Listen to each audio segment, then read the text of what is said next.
avec les veuves des policiers ayant trouvé la mort dans l'exercice de leurs fonctions. Donc, nous pas pour compter.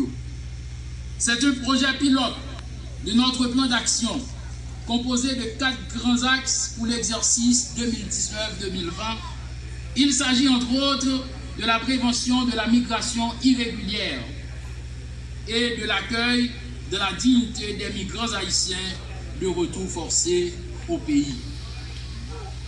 Pour ce qui est de l'accueil des migrants haïtiens de retour forcé, nous retenons des activités suivantes. Augmentation des frais de transport pour les rapatrier ou les raccompagner à la frontière compte tenu du coût de la vie.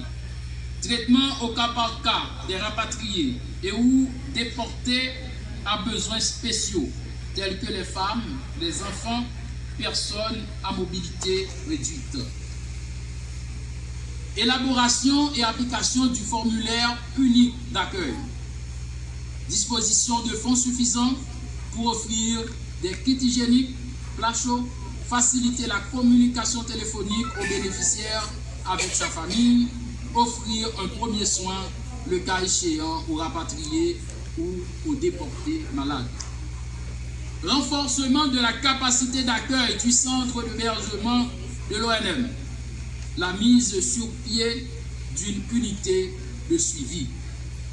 En ce qui concerne la prévention de la migration irrégulière, l'ONM, en dépit du manque de fonds irrelatifs, travaille déjà à la réalisation d'une campagne de sensibilisation.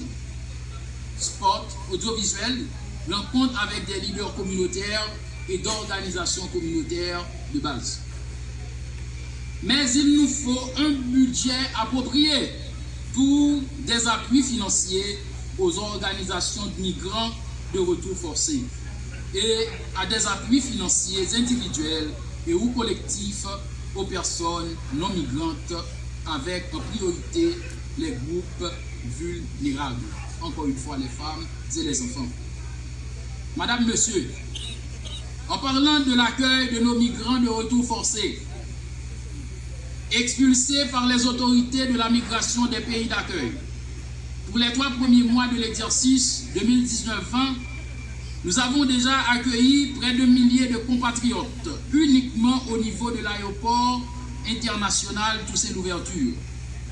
Ils viennent en majorité des Bahamas, avec près de 700 rapatriés, soit 69,9% du nombre global jusqu'à 24 décembre écoulé.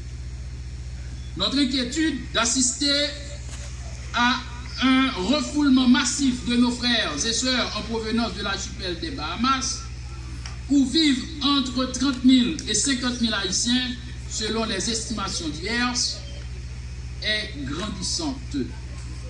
D'autant plus qu'après le passage de l'ouragan Dorian, les menaces d'expulsion massive de la part des autorités des Bahamas étaient claires.